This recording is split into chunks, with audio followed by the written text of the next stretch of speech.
Assalamualaikum warahmatullahi wabarakatuh, sahabat sekalian. Kembali bertemu di channel Mas Imam Nawawi, Jernih Berpikir Nyata Berkarya. Sahabat sekalian, kita belakangan melihat bahwa pemerintah ada rencana untuk mengatur atau membatasi tepatnya subsidi BBM. Namun, baru menjadi sebuah perencanaan yang akan dilaksanakan pada 17 Agustus, pemerintah justru mendapatkan penolakan atau perspektif berbeda dari masyarakat. Lagian juga cukup aneh mungkin ya, karena 17 Agustus itu kan hari kemerdekaan. Bukannya membuat masyarakat gembira, kok malah masyarakat menjadi seperti was-was. Nah, sahabat kalian, di kompas.com judulnya adalah pengemudi taksi online mengatakan percuma sudah bayar pajak tapi tak dapat BBM subsidi. Itu disampaikan oleh seorang pengemudi taksi online bernama Nazela Amira, berumur 36 tahun. Dia mengatakan jadi wajar dong warga yang sudah bayar pajak dapat subsidi.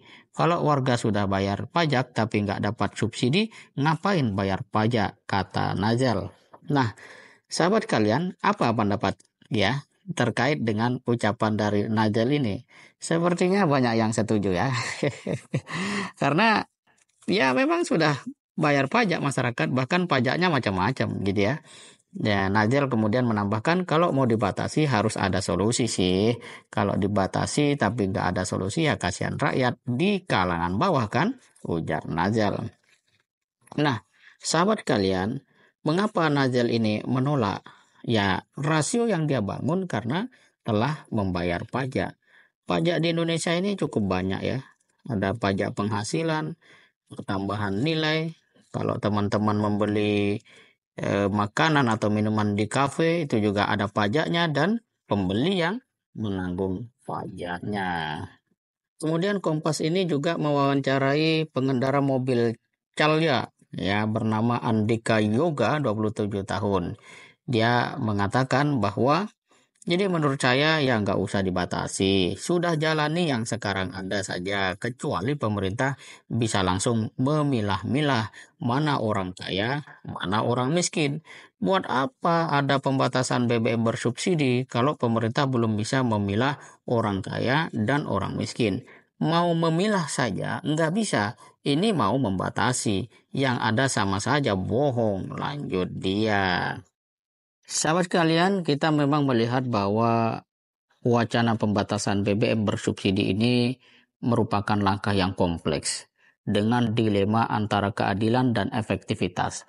Satu sisi pemerintah perlu mempertimbangkan berbagai solusi alternatif mekanisme yang tepat untuk memastikan keadilan dan efektivitas kebijakan ini, serta meminimalisir dampak negatif terhadap masyarakat.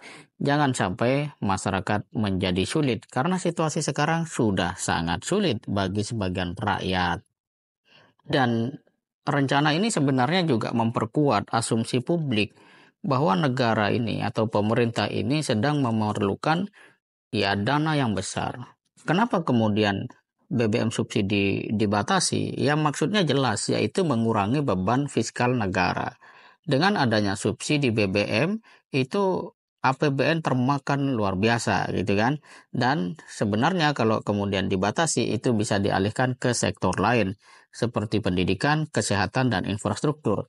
Tetapi persoalannya adalah kemana sebenarnya ketika itu memang diniatkan untuk dialihkan. Karena pada dasarnya problem pendidikan, kesehatan, dan infrastruktur juga bukan hal yang telah diatasi dengan sepenuhnya. Atau setidaknya sebagian besar soal-soal di bidang pendidikan, kesehatan itu terjawab. Kesehatan kemarin kita dapat berita juga harga obat di Indonesia itu 5 kali lebih mahal dari harga obat di Malaysia. Soal pendidikan apalagi banyak sekali masalahnya.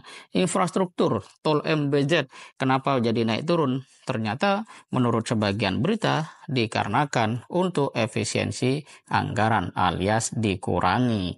Nah, jadi persoalannya memang sangat kompleks.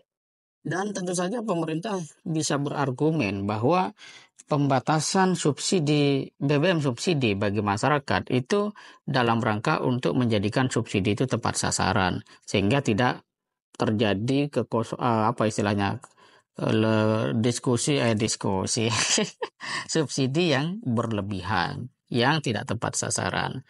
Pemerintah juga bisa berargumen bahwa ini adalah upaya untuk melestarikan lingkungan.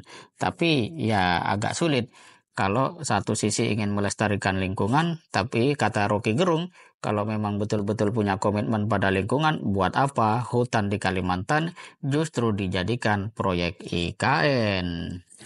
Dan sepertinya ya agak rasional, artinya bisa diterima secara wajar dari sisi rasionalitas. Kenapa kemudian sebagian masyarakat menolak karena telah merasa membayar pajak? Tentu saja memang harus ada apresiasi dari pemerintah, apa layanan pemerintah ketika rakyat membayar pajak. Kalau subsidi BBM dibatasi, itu tentu sangat menghambat. Dan yang tidak kalah penting, pemerintah memang selalu belum berhasil menentukan mana orang yang miskin, mana orang yang kaya. Sehingga dalam implementasi pembatasan BBM subsidi betul-betul mencerminkan keadilan, ketegasan, dan kejelasan. Semoga bermanfaat. Assalamualaikum warahmatullahi wabarakatuh.